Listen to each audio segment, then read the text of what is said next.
आज मैं आप सभी के साथ शेयर करने जा रही हूँ गणेश चतुर्थी स्पेशल। गणपति बप्पा को भोग लगाने के लिए ये बहुत ही स्वादिष्ट बिना किसी चीनी के चूरमा लड्डू की रेसिपी। लड्डू तो आपने कई तरीके की बनाई होगी, लेकिन एक बार ये बहुत ही स्वादिष्ट राजस्थान का फेमस आटे और सूजी से बने इस चूरमा लड्डू को ज़रूर ट्राई कीजिएगा। आपको ये बहुत पसंद आएगी। जितनी ये लड्डू खाने में टेस्टी है, उससे कई गुना ज़्यादा ये हेल्दी है। और इस लड्डू को आप एक बार ज़्यादा बनाकर पूरे महीने 2 महीने के लिए आराम से स्टोर कर सकते हैं। ये बिल्कुल भी ख़राब नहीं होगा। तो चलिए बिना देरी किए इसे हम बनाना शुरू करते हैं। तो मुंह में जाते ही घुल जाने जितनी नरम मुलायम, बहुत ही स्वादिष्ट है। आटे और सूजी से बने इस चूरमा लड्डू को बनाने के लिए सबसे पहले मैंने यहाँ पे 2 कप गेहूं का आटा लिया है। अगर आप वज़न में देखते हैं तो लगभग ये 250 ग्राम है। मेज़रमेंट के लिए घर की कोई भी एक कटोरी या कप को सेट कर लीजिए, उसी से हम सभी चीज़ों को नाप कर लेंगे। लड्डू के स्वाद को और ज़्यादा बढ़ाने के लिए लड्डू दानेदार बने, इसके लिए मैंने इसमें 1 कप सूजी लिया है। ध्यान रखिएगा कि सूजी आपको बारीक वाली लेनी है। अगर आपके पास मोटा सूजी है तो वैसे में सूजी को मिक्सी जार में डालकर उसे बारीक होने तक पीस लीजिए। और अगर आप वज़न में देखते हैं तो लगभग ये 160 ग्राम है। देखिए आटे के साथ सूजी को मैंने अच्छे से मिला लिया है। अब इसे थोड़ी देर के लिए साइड में रखेंगे। इधर एक कढ़ाई में मैंने यहाँ पे 2 कप से थोड़ा कम, लगभग पौने 2 कप दूध लिया है।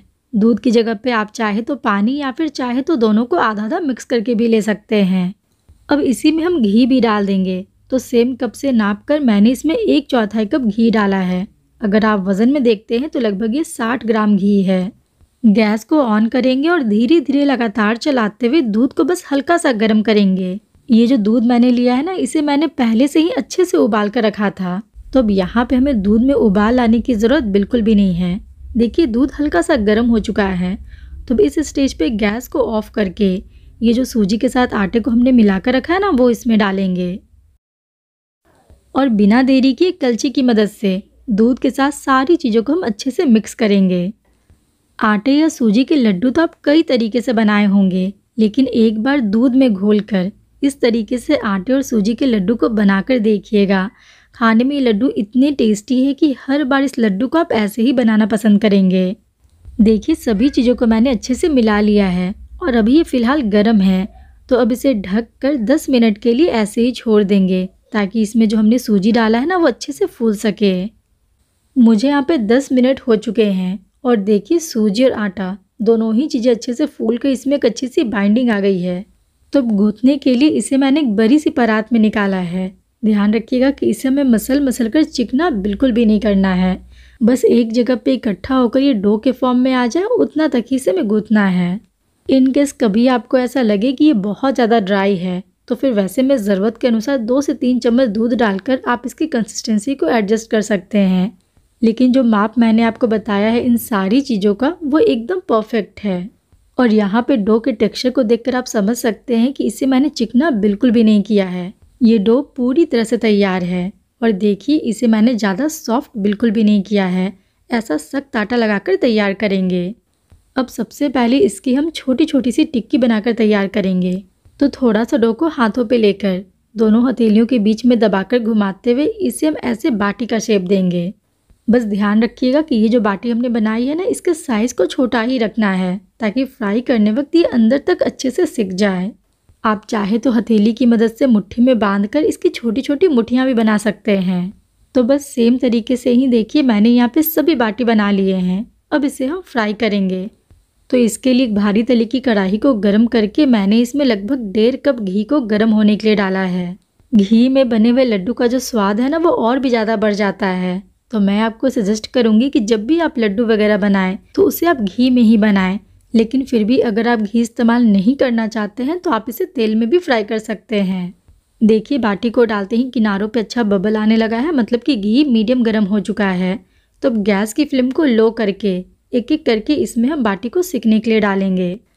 बस बाटी को घी में डालने वक्त इतना ध्यान रखिएगा कि घी बहुत ज़्यादा तेज़ गर्म नहीं होना चाहिए, नहीं तो डालते ही इसके ऊपर कलर आ जाएगा और अंदर से ये कच्चे रह जाएंगे।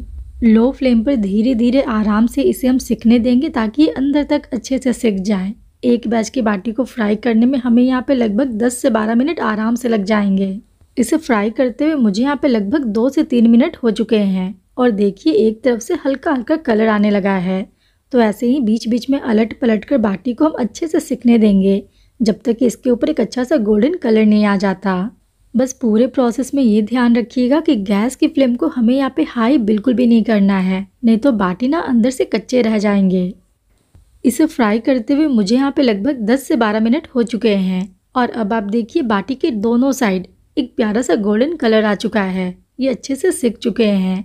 तो अब घी में से निकाल कर इसे हम अलग प्लेट में रखेंगे और बस सेम तरीके से ही जो बाकी के बचे हुए बाटी है ना, उन सभी को भी मैंने फ्राई करके तैयार कर लिया है। और अभी ये फ़िलहाल बहुत ज़्यादा गर्म है, थोड़ी देर के लिए इसे हम ऐसे ही छोड़ देंगे ताकि ये पूरी तरह से ठंडे हो जाएं। इधर कढ़ाई में जितना भी एक्स्ट्रा घी था ना, उसे मैंने निकाल दिया है। अब सबसे पहले इसमें हम ड्राई फ्रूट्स को डालकर फ्राई करेंगे। तो मैंने यहाँ पे 1/4 कप बादाम लिए हैं। लो फ्लेम पर बादाम को पहले 1 मिनट के लिए भून लेंगे, उसके बाद इसमें हम बाकी की चीज़ें ऐड करेंगे। बादाम हल्के से भून चुके हैं, तो अब यहाँ पे मैंने 1/4 कप काजू, साथ में 4 से 5 बड़ा चम्मच पिस्ता डाला है। ड्राई फ्रूट्स की जो क्वांटिटी है ना, वो आप अपने पसंद के अनुसार कम या फिर ज़्यादा कर सकते हैं और जो भी आपको पसंद नहीं है उसे पूरी तरह से स्किप कर सकते हैं और जो भी ड्राई फ्रूट्स आपको पसंद हो वो आप इस लड्डू में डाल सकते हैं। लो फ्लेम पर लगातार चलाते हुए काजू बादाम को मैंने सिर्फ 3 से 4 मिनट के लिए फ्राई किया है और अब आप देखिए काजू के ऊपर हल्का सा बादामी कलर आने लगा है। तो अब इससे ज़्यादा इसे डार्क बिल्कुल भी नहीं करेंगे, तुरंत कढ़ाई से निकालकर इन सभी को एक अलग प्लेट में रखेंगे। अब इसी गर्म घी में हम किशमिश को भी डालकर फ्राई करेंगे। ध्यान रखिएगा कि किशमिश को फ्राई होने में ज़्यादा समय नहीं लगता है। अगर आप इसे ज़्यादा फ्राई कर देंगे तो फिर वैसे में इसमें एक अलग सी कड़वाहट आ जाएगी। तो लो फ्लेम पर लगातार चलाते हुए इसे हम सिर्फ 30 से 40 सेकंड के लिए फ्राई करेंगे या फिर जब तक कि किशमिश अच्छे से फूल नहीं जाती। देखिए बस कुछ सेकंड में ही एक एक किशमिश कैसे फूल चुका है, ये अच्छे से फ्राई हो चुका है। तो इससे ज़्यादा इसे फ्राई बिल्कुल भी नहीं करेंगे, तुरंत गैस को ऑफ करके कढ़ाई से निकाल कर इसे भी एक अलग प्लेट में रखेंगे। इधर ये जो बाटी को हमने फ्राई करके रखा है, ये पूरी तरह से ठंडा हो चुका है। अंदर के फ्लेकी टेक्सचर को देखकर आप समझ सकते हैं ये बाटी अंदर तक अच्छे से सिका हुआ है। तो अब हाथों की मदद से एक एक करके इन सभी बाटी को हम छोटे छोटे पीसेस में तोड़ लेंगे ताकि इसे पीसने में आसानी हो जाए। देखिए सभी बाटी को मैंने तोड़ लिया है। अब पीसने के लिए इसे एक मिक्सी के जार में डालेंगे। ऐसे थोड़ा थोड़ा करके इसे मैंने 3 बार में पीसा है ताकि अच्छे से पिस जाए, चूरमा बारीक हो जाए। अब जार का ढक्कन बंद करके पल्स मोड पर मिक्सी को ऑन ऑफ करते हुए इसे मैंने पीस लिया है। ज़्यादा समय बिल्कुल भी नहीं लगता है, इसे पीसने में मुझे यहाँ पे सिर्फ 30 से 40 सेकंड लगे हैं। और देखिए चूरमा अच्छे से बारीक हो चुका है, इसमें मोटे दाने बिल्कुल भी नहीं हैं। सेम तरीके से ही देखिए जो बाकी के बचे हुए बाटी हैं उन सभी को भी मैंने पीस लिया है और देखिए एकदम खिले खिले से ये बारीक चूरमा बनकर पूरी तरह से तैयार है। अब एक बार फिर से सेम कढ़ाई को मैंने गर्म होने के लिए रखा है। इसमें जितना भी बचा हुआ घी था उसे मैंने निकाल दिया है। सिर्फ 2 चम्मच घी लेंगे जिसमें कि हम गुड़ को मेल्ट करेंगे। तो यहाँ पे मैंने 1.5 कप गुड़ को बारीक काट के डाला है ताकि ये जल्दी मेल्ट हो जाए। अगर आप वजन में देखते हैं तो लगभग ये 350 ग्राम गुड़ है। गैस की फ्लेम को एकदम लो रखेंगे और इसे हम धीरे धीरे लगातार चलाते रहेंगे जब तक कि गुड़ पूरी तरह से मेल्ट नहीं हो जाता। गुड़ को अगर आप हाई फ्लेम पर मेल्ट करेंगे तो फिर वैसे में मेल्ट होने से पहले ही गुड़ जो है ना वो पकने लगता है और ज़्यादा पकने की वजह से गुड़ में एक अलग सी कड़वाहट आ जाती है। तो ध्यान रखिएगा कि गुड़ को हमें एकदम लो फ्लेम पे ही मेल्ट करना है। 4 से 5 मिनट में ही देखिए गुड़ पूरी तरह से मेल्ट हो चुका है और इसमें उबाल भी आने लगा है। तो अब इससे ज़्यादा इसे हम बिल्कुल भी नहीं पकाएंगे। तुरंत गैस को ऑफ करके ये जो चूरमा हमने बना कर रखा है ना वो इसमें डालेंगे। साथ में जो काजू बादाम पिस्ता को हमने फ्राई करके रखा है उससे भी मैंने बारीक काट के डाला है। यहीं पे ये फ्राई किया हुआ किशमिश भी डाल देंगे। अब बिना देरी किए इन सभी को हम फटाफट मिक्स करेंगे। ध्यान रखिएगा कि गैस ऑफ करने के बाद ये सारा काम आपको जल्दी जल्दी करना है क्योंकि जैसे जैसे गुड़ ठंडा होते जाएगा ये एक जगह पे जमने लगेगा। तो ठंडा होने के पहले ही सभी चीज़ों को हम अच्छे से मिक्स करेंगे ताकि गुड़ के साथ ये चूरमा जो है ना वो बराबर से मिक्स हो जाए। देखिए गुड़ के साथ चूरमा को मैंने अच्छे से मिला लिया है। अब लड्डू के स्वाद को और ज़्यादा बढ़ाने के लिए इसमें हम आधी छोटी चम्मच कूटी हुई इलायची, साथ में थोड़ा सा जायफल भी डालेंगे। तो जायफल को मैंने बारीक वाले ग्रेटर की मदद से घिस कर डाला है। बस इतना ध्यान रखिएगा कि जायफल का जो तासीर है ना ये बहुत ज़्यादा गर्म है, तो इसे हमें एकदम कम क्वांटिटी में डालना है। देखिए कितनी कम मात्रा में मैंने इसे डाला है। अब हाथों की मदद से हल्का हल्का रब करते हुए इन सभी चीज़ों को हम बढ़िया से मिक्स करेंगे, ताकि गुड़ की जो छोटी छोटी सी गुठली है वो जमने से पहले ही बारीक हो जाए। ये जो लड्डू का मिश्रण है ये अभी भी गर्म है। ध्यान रखिएगा कि ये सारे काम हमें गरम गरम में ही करना है। इसमें जितनी भी छोटी छोटी गुठली है उन सभी को तोड़कर इसे हम अच्छे से मिक्स करेंगे। देखिए अब ये लड्डू का मिश्रण पूरी तरह से तैयार है। ऐसे बांध कर देखते हैं तो देखिए बहुत ही आसानी से ये बंध गया। तो अब आपको जिस भी साइज़ के लड्डू बनाने हो उसके अनुसार थोड़ा थोड़ा मिश्रण को हाथों पे लेकर अच्छे से दबाते हुए इसे हम लड्डू की तरह बांधेंगे। ध्यान रखिएगा कि इस लड्डू के मिश्रण को हमें पूरी तरह से ठंडा नहीं करना है। जब ये हल्का सा गर्म रहे तभी लड्डू बनाकर हम तैयार करेंगे, ताकि इसे बांधने में आसानी हो जाए। देखिए कितनी आसानी से ये लड्डू बन गया। देखकर ही आप समझ सकते हैं लड्डू कितने परफेक्ट बने हैं। इसे साइड में रखकर सेम तरीके से ही एक एक करके हम सभी लड्डू को बांधकर तैयार करेंगे। किसी भी स्टेज पर अगर आपको ऐसा लगे कि लड्डू को बांधने में दिक्कत आ रही है, लड्डू बिखर जा रहा हो, तो आप समझ जाइए कि इस मिश्रण में घी कम है।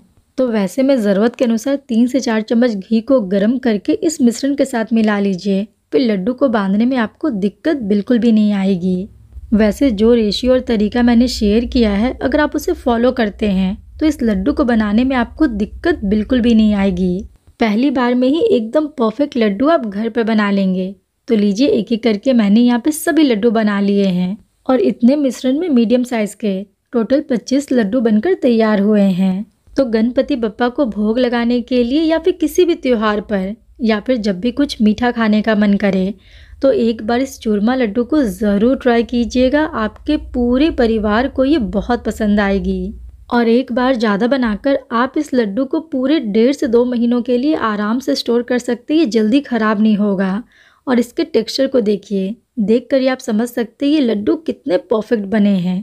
अंदर तक एकदम नरम मुलायम और खाने में इतनी स्वादिष्ट कि बच्चे तो क्या बड़े भी मांग मांग कर खाएंगे। तो ट्राई करने के बाद अगर आपको पसंद आए तो वीडियो को लाइक, शेयर और अपने चैनल शिवानीज किचन को सब्सक्राइब करना बिल्कुल भी ना भूलें। और अपने प्यारे प्यारे कमेंट में मुझे ज़रूर बताएं कि आपको ये रेसिपी कैसी लगी। तो चलिए फिर मिलते हैं एक नई रेसिपी के साथ नई वीडियो में। तब तक अपना खूब सारा ध्यान रखिएगा।